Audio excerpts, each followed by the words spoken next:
Xavier Coates out for months. We talk about what that means for the Storm. We look at the Titans. Are they as good as their trial form suggests? The World Club Challenge, Broncos. Slow start again. What else we got, Steve? Yeah, we've got some pretty cracking viewer questions, especially one from Elsie from Greenacre. We dive into some stuff around the Bulldogs. And then we've got some previews of the two games over in Vegas. A bit of a prediction there for each. Mate, cannot wait. Let's get into it. I'm Ian Hawkins, and this is Sport is Life. The purpose of sport as I see it is to see your vision become a reality. Find your voice, create strong connections, and learn to trust your body.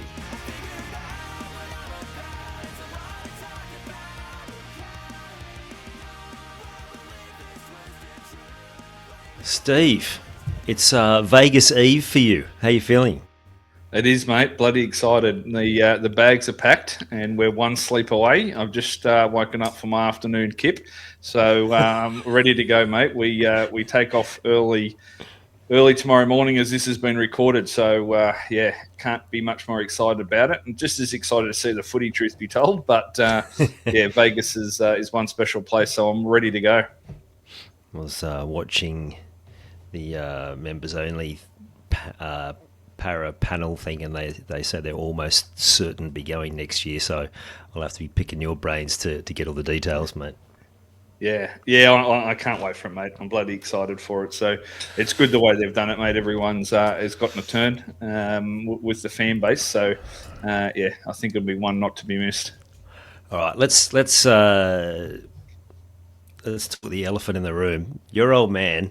He's coming hard on the socials, and he's talking up the Dragons' chances big time. Yeah. God bless him, right? So I love the man and love the Dragons just as much as he does.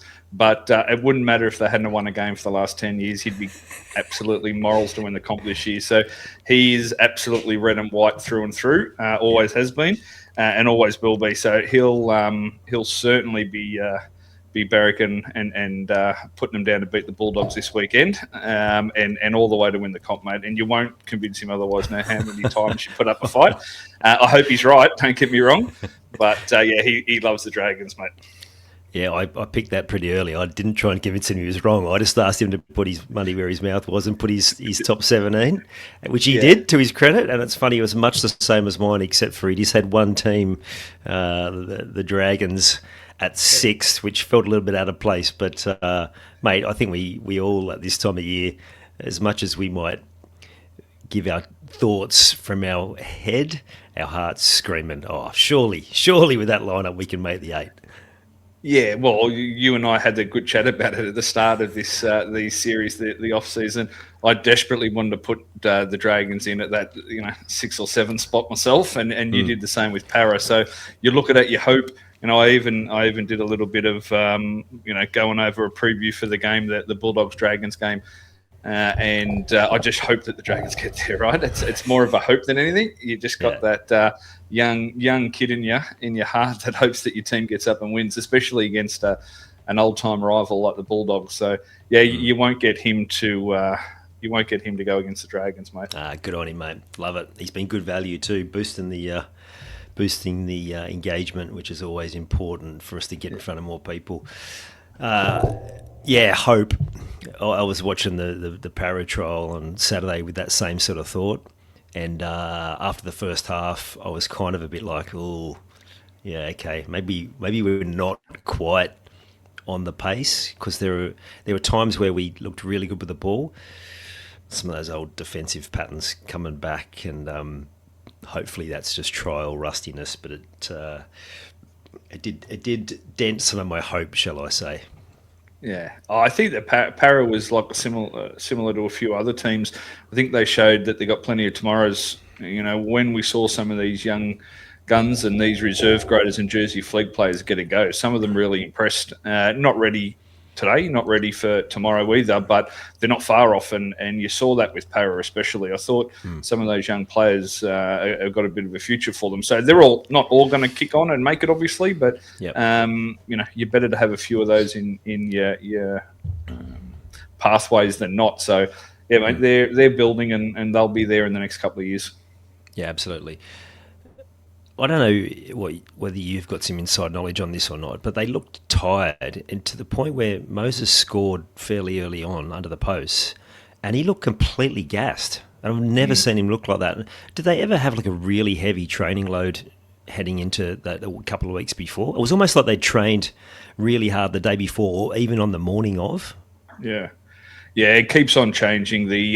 As we get more science into the game, those training loads are different. They'll have big blocks even throughout the year at different times, depending on where the teams are coming, whether they look like they're going to make the semis, how many Origin players they've got, etc. So, that training load and training block, I'm not sure about Para and what they've done recently, but definitely there's some times throughout the season, preseason and during, as I said, that they'll go for 2 or 3 weeks where it'll be pretty high level and intense.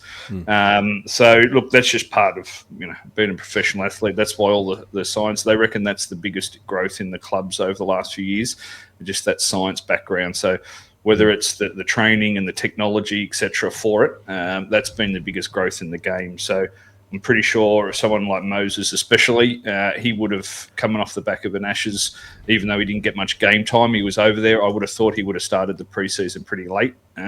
So they'd still be getting some legs. He did the laps at halftime. I don't know if you saw that as well. So yeah. I reckon, without knowing, to me, that seems like he just didn't get as many kilometres on the GPS tracker up as what they wanted him to. So they sent him back out there to run some more at halftime. But, it's hard to say. Every club does it a little bit differently, mate. Yeah, I remember hearing the first time I sort of heard that concept was when the Sharks, when they won the premiership that year, they hit the wall. I think did they lose 7 in a row or something like that before they come back and fight up for the finals. And that was the story coming out later after the fact that they'd really amped up, almost like had a second pre-season to make sure they were going to be ripe and ready. So, yeah, interesting, really interesting. Okay, let's get into some footy. You've given me a bit of a guide on best talking points for the weekend, and interesting one is this Coates injury, which their initial reports was likely 3 months. Yeah, this puts more pressure on the Storm. I can see a settlement.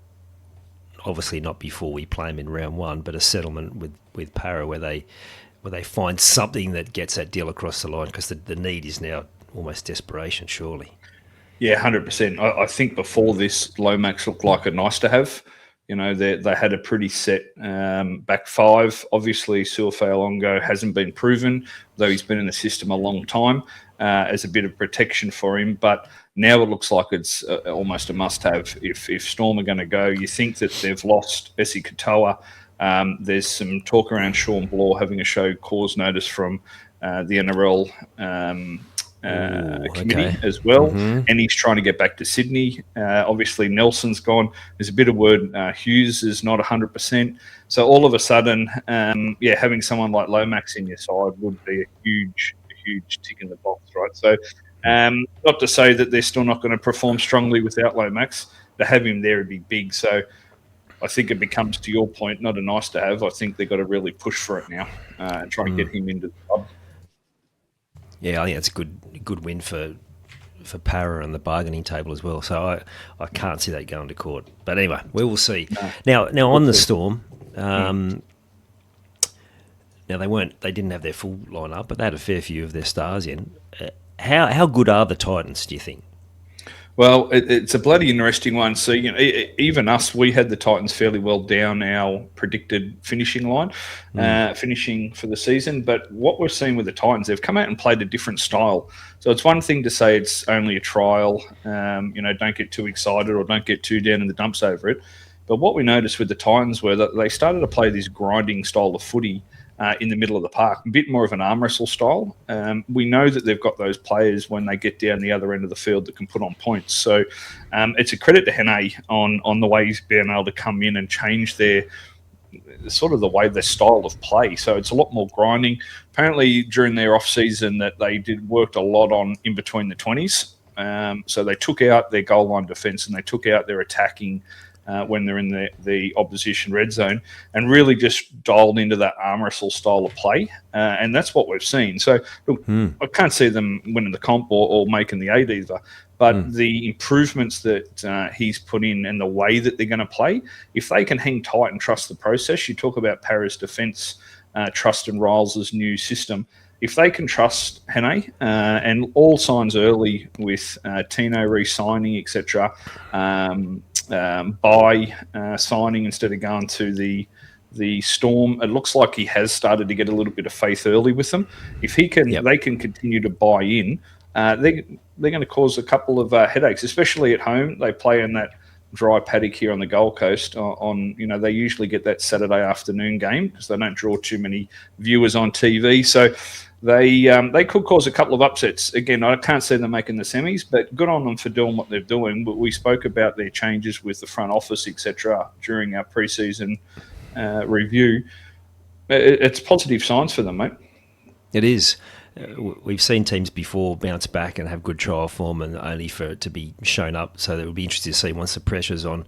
Yeah. Do they fully trust the system? Because it's one preseason, and there's not too many coaches that come in and you get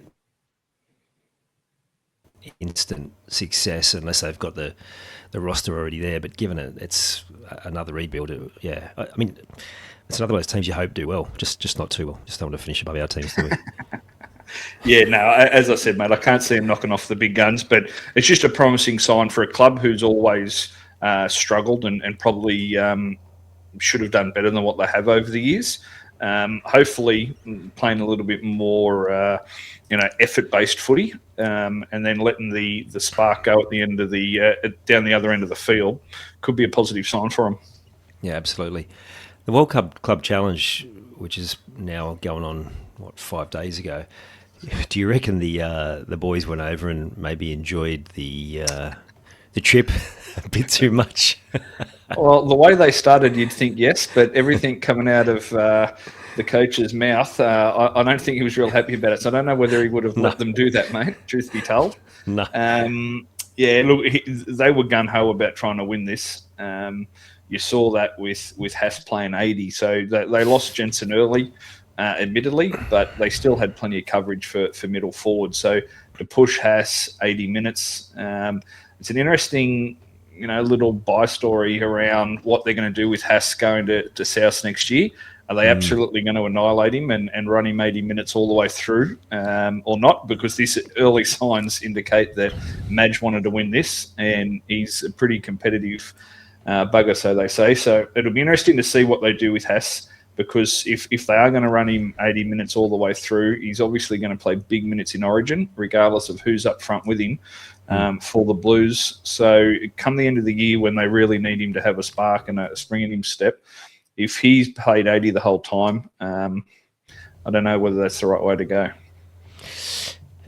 Time will tell. Just the whole thing. Like, they've put posts out, the boys, about it's the last dance and all those sorts of things, but it will be really interesting how it goes mentally, whether they start questioning, because it's happened before with Madge's teams. I mean, this could be something completely different and irrelevant, and we could be buying way too much into it. But yeah, it'll be interesting to see just from a mental perspective how they manage the process, because while we both said we think they'll hit the ground running, if they don't, the pressure might build quick. Well, will build quickly. It's gonna be one of those interesting case studies to watch for the year, definitely. How do you see the mental? You talk about the mental approach, mate, with your background.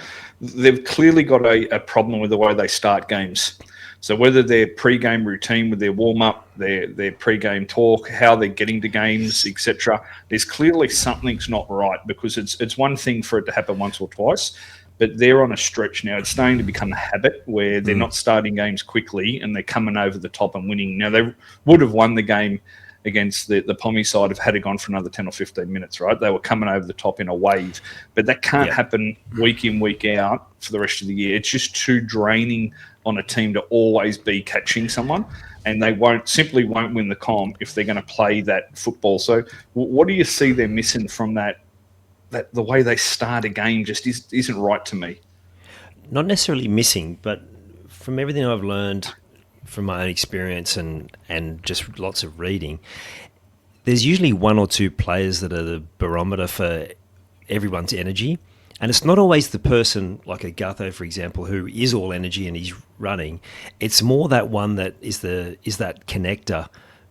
Someone like Munster, for example, usually a little bit of a cheeky bugger, but it also comes with some emotional intelligence, some ability to unite and connect a team.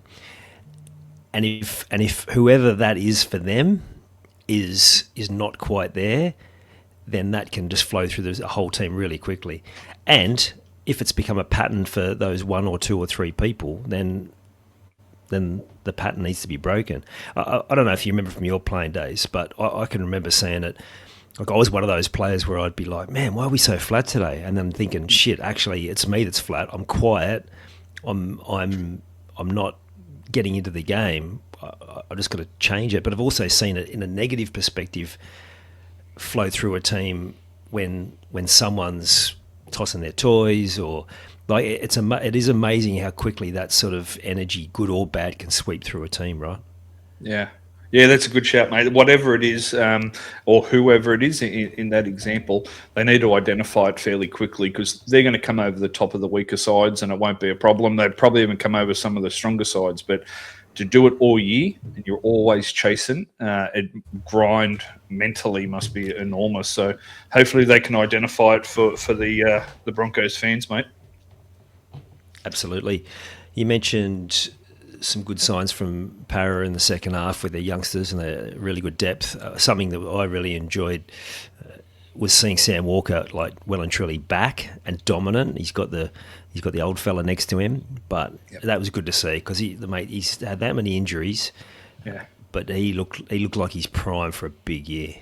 Yeah, they're some of those ones. It doesn't matter who they play for or what they've done in the game. It's just a good news story. You've seen him battle through the injuries. He plays that exciting brand of footy, so everyone wants him to do well. So yeah, look, trial or not, he looked free and he looked up to his best, right? So good on DCE. You know, we took a bit of a crack at old DCE during the season wrap a few weeks back, but he went out and said he's going to play. He's going to play Robin. He's going to play backup, and you know he certainly did. Again, only game one. It'll be interesting to see when the whips are cracking and the big time hits. But he certainly did take a back seat, and Walker took over, mate. So it was really good to see. Yeah, and to your point, to see him come back after that injury was pretty cool. So hopefully he gets a full year into him, mate. And anything could happen for the Roosters with Walker firing. Absolutely. Yeah, DC had to park the ego and play a role. I think part of him might have enjoyed that. You think about the pressure he's been under at Manly. He always comes and goes to a next level in Queensland where he doesn't have to be, he's got to be dominant, but he doesn't have to be the star that does everything. So, yeah, he may well thrive once he falls into that role. What else did you see over the trials of the weekend that you liked? Oh, look, it was a bit of an extension over from the first week. There's obviously teams that don't put too much weight into the trials, like the Raiders, so it's almost impossible to get any gauge out of them.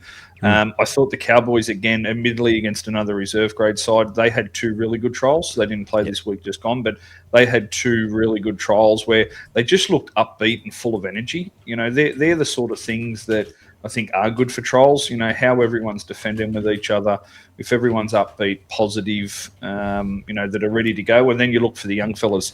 So I thought Parramatta probably had one of the better crops of young fellas coming through. The Tigers have certainly unearthed one in Makasini.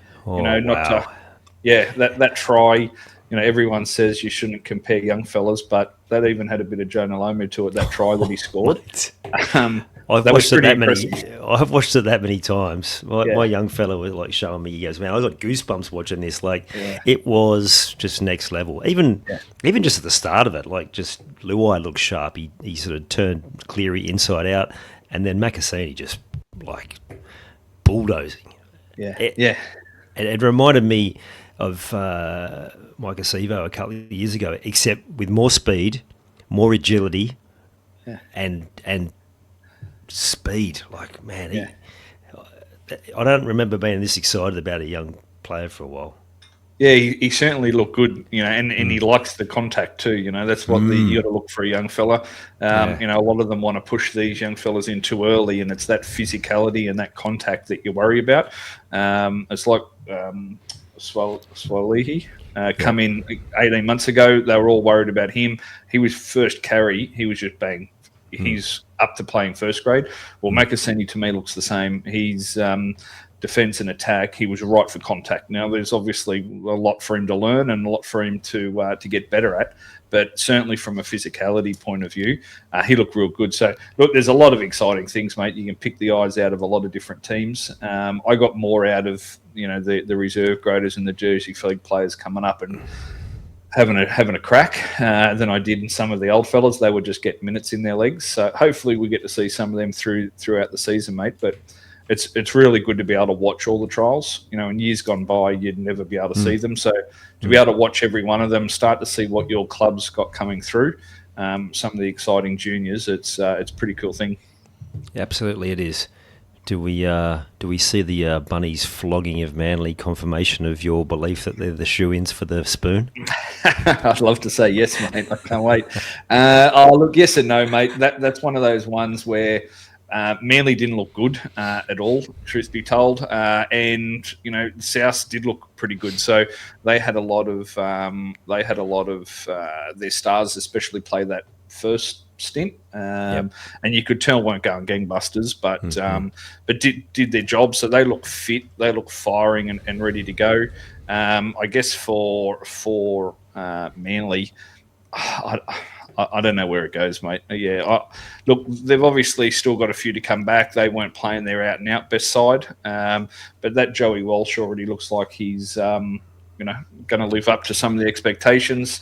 I know we had a bit of a disagreement about Luke Brooks a couple of weeks ago, and I had a few supporters on socials. But don't be surprised if Walsh gets into first grade a lot quicker than expected. So, I think that trial, while it isn't concrete, just showed us on both teams that South should be in for a fairly good year, and Manly are gonna struggle, mate, especially if Turbo doesn't play a full season. Absolutely, puts a heap of pressure on those two Manly halves too. Yeah. Like this kid looks like he's going to be being demanded to be picked. It'll be very interesting, and as soon as it starts going bad, you don't reckon the Manly fans won't be into him. Do you remember the ovation he got for his first grade game? It was like the second coming of Jesus or something. It was unbelievable. Yeah, I don't know whether I'd want to be a rookie half, no matter how good I was playing behind that pack for the year. But first grade's first grade, right? So hopefully he's getting plenty of development and all that. But he's certainly got the fans at Brookvale behind him. There's no question about that. Absolutely. All right, some listener questions before we hit the predictions for our two Vegas games. We've got some questions, some good questions too. Port Macquarie Paul, what impact would an injury to Burton have on the Bulldogs this season? That is a very good question. I think actually that could be a blessing in some ways, because I'm not sure a bit like what we just talked about with Manly, I'm not sure they're completely sold on who their spine is. I did see someone comment on another post. I can't remember where it was now, but he was saying, I don't get the hype around the Bulldogs when they've got an untried spine, because it's new hooker. I know Hayward played a bit there last year. New look halves, plenty of potential upside, but it will be very interesting. What are your thoughts? Yeah, I'm the same. Look, they've kept this injury from Burton pretty close to their chest. We don't even know whether he'll play in Vegas or not. He obviously went off Sheldon with ice straight away from the trial match. So it'll be interesting to see. But look, I'm with you. I still don't see how Galvin and Burton playing the halves with each other. To me, they're both sixes. Truth be told, I think Burton's more of a centre than a six as it is. So I don't think that... look, I'm with you. If he did get injured, he was off for a couple of weeks. Sean O'Sullivan come in, played that genuine 7 role to free Galvin up. And then, Burton come back in at either one or in the centres, and Cherry went to wing. They look stronger to me. They look more settled. They look how a team should be. There just doesn't seem to be one guy with the steering wheel in his hands, and Burton, I think, is the odd man out if they're going to go with the direction they seem to. So I'm with you. I think if he is injured and he misses 3 or 4 rounds, I think it could be a blessing in disguise because while Sean O'Sullivan didn't play a lot of first grade with the Dolphins last year, he spent a lot of time with the beloved Devs. He's exactly what they need, right? That cool head, kicks well, directs traffic well. So it'll be interesting to see, mate. But yeah, I'm with you. I don't see it going to be a massive input. They want him back because he's a bloody good footballer, but I don't think they want him back at 6. Yeah, the problem is, it's like Locken and 5'8" aren't as similar as they were 20 years ago. Centre, yeah, probably a good fit, but do they want to be paying that much for a centre? But like, he's probably not quite big enough to play back row, is he? I don't know. Is he? They've got enough guys out there anyway. Like, it'd be interesting. Like, where does it go? Like, I just don't understand how they fit them all in. No, he's even as late as today. Gus is saying that he's been approached by the Bears over in Perth, and they've turned them down for Burton. I still think it's a smokescreen. I still think Burton will go to Perth. I think that's he's genuinely his only option if he wants to stay on the big money. I don't think he's going to play in the halves at any other club. So I think it's Perth for him. But, I think Gus, you can't trust what Gus is good. As much as I love Gus, you can't trust what he says in the media, right? So, I still think that's where it'll end anyway. Yeah, no, he's got too many examples of him blatantly calling something and it being the complete opposite. So, yeah. we can lock it in. He's going to the Bears. Yeah, that's exactly right. Next question, Cowboy Dan. Can the Cowboys get off to a flyer and save their coach's job? He's spot on, mate, because if they don't get off to a flyer, it is the coach's job. Yeah, I wonder if Dan's related. Big Toddy. Poor old Peyton. Yeah, look, mate. I actually had a look into this when I saw the questions. Their opening stretch is pretty bloody good for them. So they got the Knights in Vegas, Tigers away, Titans at home, Storm home, Dragons away, Broncos away, Manly at home. So genuinely, I can probably see them potentially winning 5 out of 7.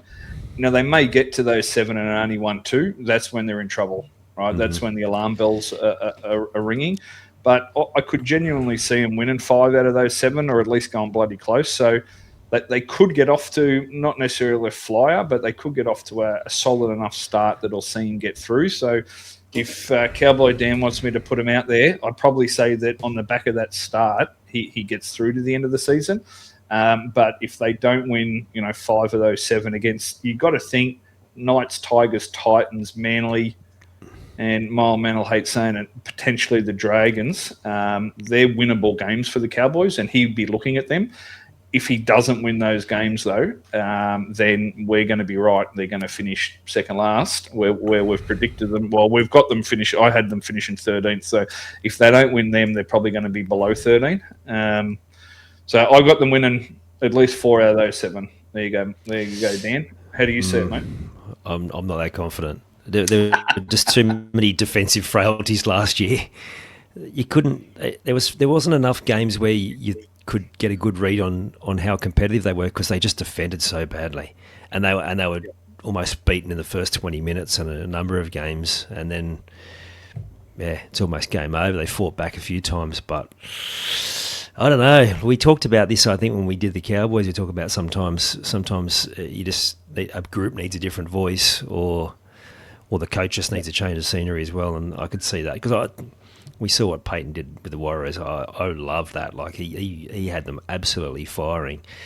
I can see him getting another job. I just can't see how they bounce back. But I hope for Cowboy Dan's sake that they show something. Let's see what happens. Yeah. And there's been a few rumblings of player upset at different times over his reign up there as well. So it'll be interesting. We'll see. We'll see if they're going. Yeah, I think with that early draw, you're going to know. You're going to know 2 months in. So you're going to know by Origin whether Peyton's going to make the end of the season or not, because those 7 weeks, if he doesn't get off the off to a flyer, or he doesn't get a few of those wins in the bank to try and hold points with a couple of buys in there to make it look a little bit better for him, then the alarm bells will be ringing. So you're going to know early on him anyway. Let's put it that way. Yeah, absolutely. Elise from Greenacre. Why is everyone so high on the Bulldogs? I knew I read this somewhere when the Spidey's unproven. Sorry, Elise, I stole your question before. Yeah. Elsie from Greenacre. Oh, Elsie. Mustn't be a Bulldog fan, even though living in Greenacre. I got to say the same, mate. I had them running 11th in on our preseason. You think, Connor Tracy reminds me a lot of Will Kennedy over at the Sharks. Poor old Kennedy seems to cop the bad press and Tracy doesn't. I don't see much difference in either of them. No. And then we just mentioned Burton and Galvin. I think they're both sixes. Haywood is genuinely unproven. He played a lot of 14. We had the issue the back end of last year where he started to come in and play a bit of 9. But they're 110% unproven, and I'm not quite sure why they're so high on them. And then you talk about their backups. Kurt Mann's going to play utility. He's a jack of all trades, master of none. Mitch Wood looks like he's got some ability, but he's still only a young fella. And then Sean O'Sullivan could come in and play 7 like we've spoken about, and probably I see him as their best 7. But I'm 100% with Elsie. Their best player, or their best strike players playing in the centres is Crichton. I don't see them. They're going to win a lot of games on the back of their defence. They're going to grind teams away and score points late in games. But I'm with him. That's why I can't see them win the comp. This is the first time Gus has put a squad together where he hasn't had a gun spine. If you look to the Roosters and then Penrith, he's gone into those clubs and had a gun spine and then built around. With the Bulldogs, he seemed to have built the body first with those gun centres, gun back rowers, big outside fast backs, and now he's trying to deal with the spine. It's an unusual way for him to go, but I'm with Elsie. I'm not high on the Bulldog spine at all, and that's why they won't make the semis for mine. Strong. Yeah. Did you mention Tracy and Kennedy? Tracy couldn't force his way into the team when Kennedy was playing fullback. And at the moment, there's no inkling they're going to resign Kennedy. He's been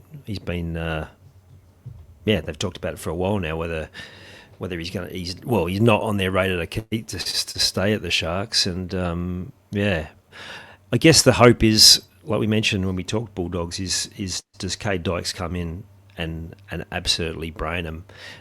So maybe he's banking on that longer term vision, because there's certainly a heap of young guys who can fill those holes. But in terms of 2026, can't see it. Haywood, tough as, no doubt, but is he going to be able to provide the service and consistency that they need to be a top 4 team? Again, it's just so many unknowns, and the 6 and 7. It's like, don't know. Well, even Galvin, mate, he's had a good 18 months in NRL, no question. But once again, it's potential, right? Haywood could become, Dykes could become, Mitch Wood could become. So they who knows what'll happen in 2 years' time, 3 years' time, what the side will look like. But I'm with Elsie from Greenacre.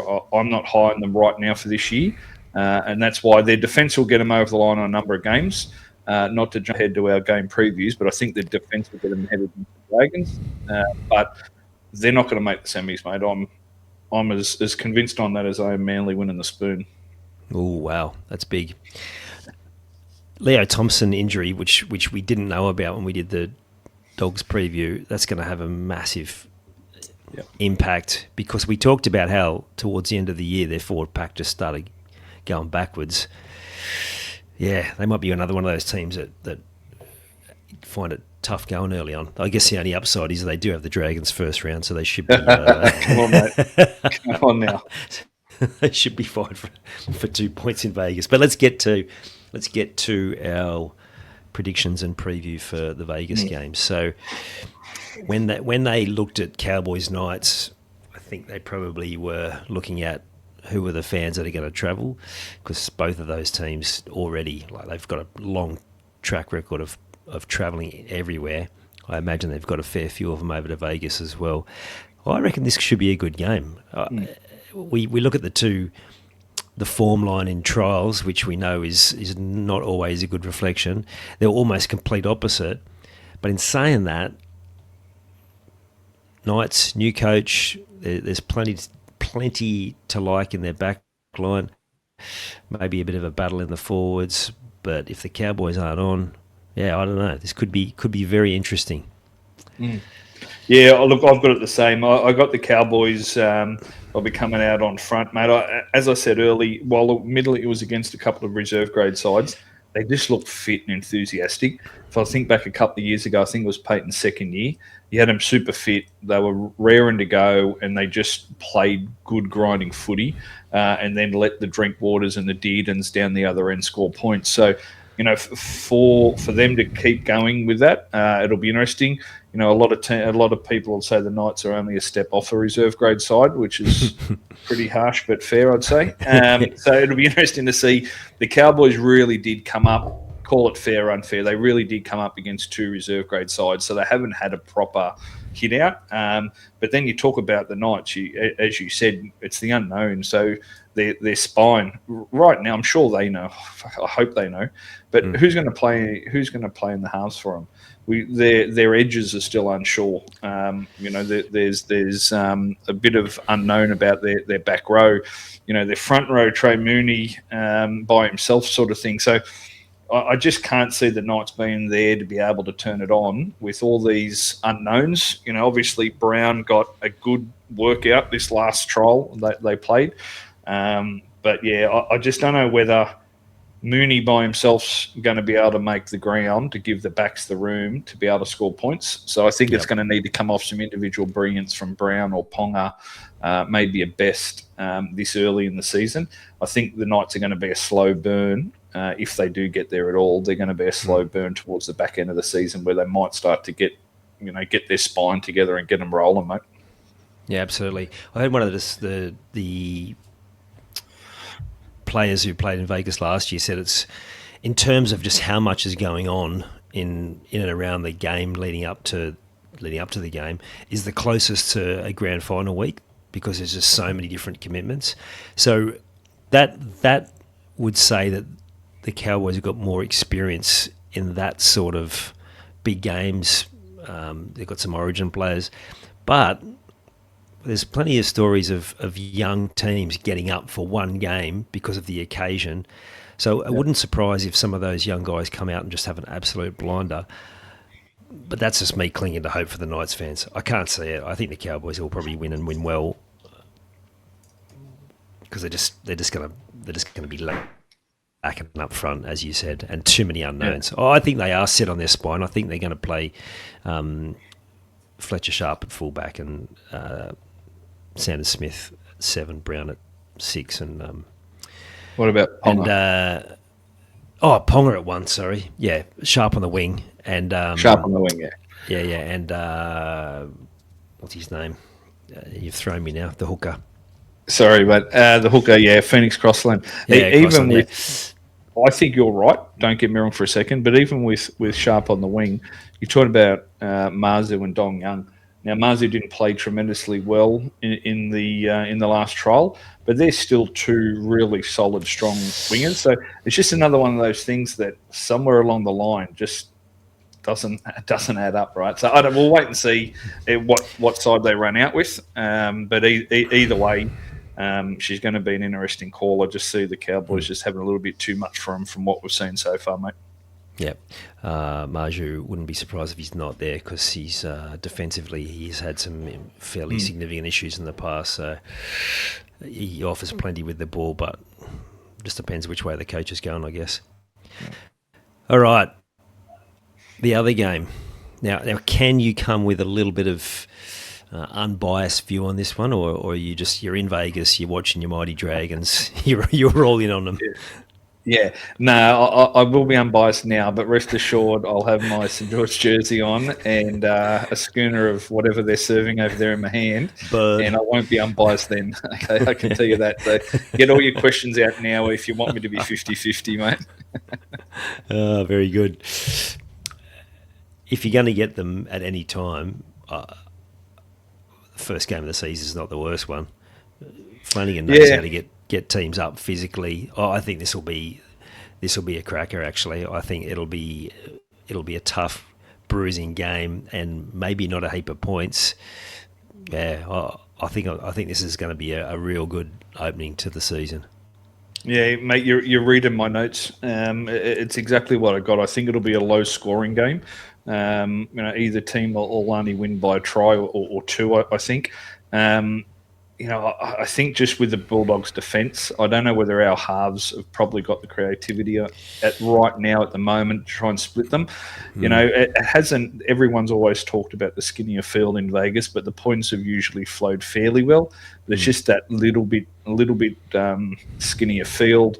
Our halves are still getting to know each other, let alone the team around them.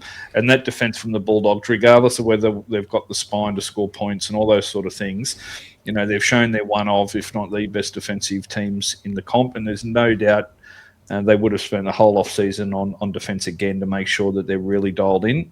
Defence wins comps at the end. So I'm not giving up hope, to your point with the Dragons. In those low, Flano loves playing that scrappy, come down to our level, let's get down dirty and play some footy.